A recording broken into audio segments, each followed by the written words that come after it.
नमस्कार, मी प्रेम मोरे. ठाणे वैभव मध्ये तुम्हा सगळ्यांचं स्वागत आहे. ठाणेकर दीपालीताई भोसले यांचं जे आहे द एजिंग इयर हे पुस्तक आज प्रकाशित होतंय. मोठ्या प्रमाणात आपण पाहिलं तर त्यांचा मित्र परिवार, नातेवाईक शुभेच्छा देण्यासाठी ह्या ठिकाणी आलेले पाहायला मिळतात. खरं तर लक्षवेधी अशा प्रकारचा हे पुस्तक असणार आहे द एजिंग इयर. आपण त्यांच्याकडनं जाणून घेऊ नेमकं हे पुस्तक जे आहे कशा प्रकारे त्यांनी लिहिलेलं आहे.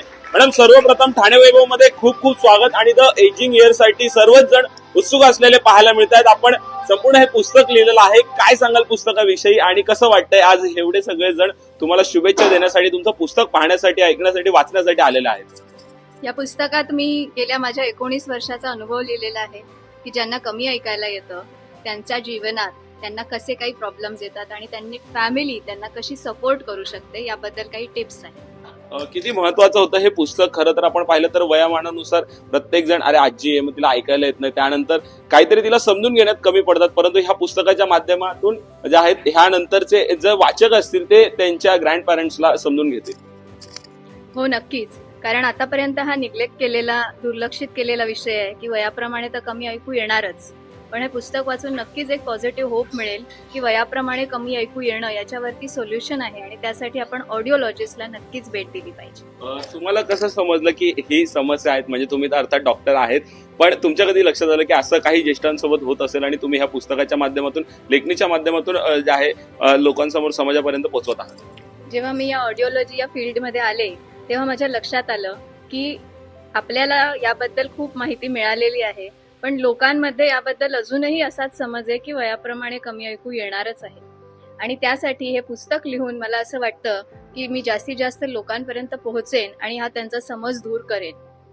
नक्कीच एजिंग इयर हे पुस्तक आता कुठेतरी लॉन्च झालेलं पाहायला मिळतं. मोठ्या प्रमाणात जे आहे दीपाली भोसले यांचा मित्र परिवार ह्या ठिकाणी शुभेच्छा देण्यासाठी आलेले पाहायला मिळतात. माझ्यासोबत बोलण्यासाठी अजून काही ठाणेकर आहेत. मॅडम, सर्वप्रथम ठाणे वैभव मध्ये खूप खूप स्वागत. काय सांगाल, कसं वाटलं आजचा एकूणच हा दिवस, हा कार्यक्रम आणि ह्या पुस्तकाबद्दल काय वाटतं आपल्याला?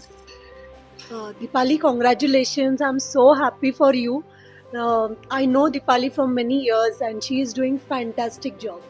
Very good.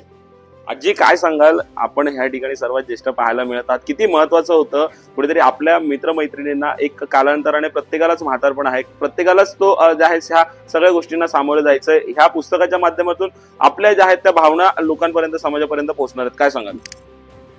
ते दीपाली मॅडम त्यांचा मला परिचय 2016 मध्ये झाला. तेव्हा मी ते फर्स्ट मशीन घेतला होता, ते बॅटरीवाला ते मशीन होतं. आणि त्यानंतर 2020 मध्ये पण मी दुसरा मशीन त्यांच्याकडूनच घेतला. आणि काय पण प्रॉब्लेम आला तर त्या सदैव माझ्या पाठीशी राहायचे आणि मला खूप हेल्प करायचे. आणि मला त्यांचा स्वभाव खूप आवडला. त्यांचा स्माइलिंग फेस इतना अच्छा था कि मुझे बहुत अच्छा लगने लगा. और मैं हमेशा कभी भी कुछ भी प्रॉब्लम हो तो का इयरिंग मशीन का कुछ भी प्रॉब्लम हो तो मैं बिना झिझक उनके पास पहुंच जाती थी. और वो जितना हो सके उतनी मुझे हेल्प करते थे. और मशीन के बारे में ज़्यादा से ज़्यादा उनकी मैंने सहायता ली है और मुझे बहुत अच्छा अनुभव रहा है उनके साथ.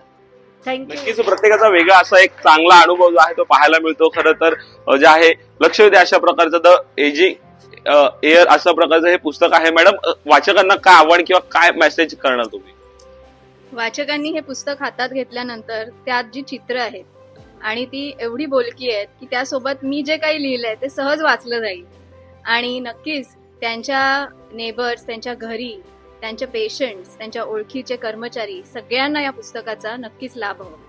नक्कीच लक्ष द्या अशा प्रकारचं पुस्तक कुठेतरी आज जे आहे प्रकाशित झालेलं आहे. डॉक्टर दीपाली भोसले यांनी जे आहे हे लक्ष द्या अशा प्रकारचं पुस्तक लिहिलं आहे. त्यामुळे नक्कीच तुम्हाला सुद्धा हे पुस्तक खरेदी करायचं तर आपण त्यांच्याकडनं जाणून कशा प्रकारे हे पुस्तक कुठे कुठे उपलब्ध आहे आणि कुठल्या कुठल्या प्लॅटफॉर्मवर हे खरेदी केलं जाऊ शकतं, घेतलं जाऊ शकतं.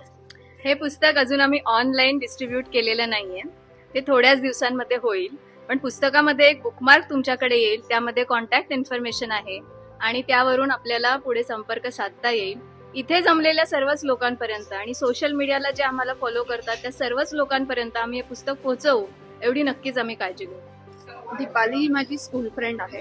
तिने एक खूप वेगळा आणि चांगला विषय निवडला लिहिण्यासाठी आणि ज्या पद्धतीने हे पुस्तक लिहिलं आहे ते नक्कीच सामान्य वाचकापर्यंत पोहोचेल. आणि त्यांचे जे प्रश्न आहेत त्याची उत्तरंही त्यांना मिळून जातील. तर मला नक्की असं वाटतं की प्रत्येकाने हे पुस्तक घ्यावं आणि अनुभव घ्यावा. मॅडम काय सांगाल हे पुस्तक प्रत्येक घरातील आजी आजोबा व त्यांचे पेरेंट्स जे त्यांची काळजी घेतात त्यांच्यासाठी महत्वाचं आहे. म्हणजे छोट्या छोट्या गोष्टी की आईला वाटतं किंवा आजीला वाटतं की मला सांगत नाहीयेत, माझ्यासमोर ते बडबड बडबड करतायत. त्याचं कारण काय आहे? फॅमिली आपल्याला एकत्र करून घेत नाही. त्याचं कारण काय आहे की त्यांना ऐकू येत नाही किंवा टीव्ही बघताना तुम्ही व्हॉल्यूम वाढवता आणि व्हॉल्यूम वाढवता घरातल्या दुसऱ्यांना त्रास होतो, तर घरातल्यांना एवढंच वाटतं आवाज एवढा वाढवतात पण कुणाला हे लक्षात येत नाही की त्या माणसाला ऐकायला येत नाही. एकदा हिअरिंग एड लावले, उपचार केला, दीपाली भोसले यांनी हेच सांगायचा प्रयत्न केलाय की हे सगळे जे फॅमिली प्रॉब्लेम्स होतात किंवा ऐकायला येत नाही त्यामुळे प्रॉब्लेम्स होतात, तर ज्यांना हे प्रॉब्लेम्स होतात ते understand and use it any time at any age.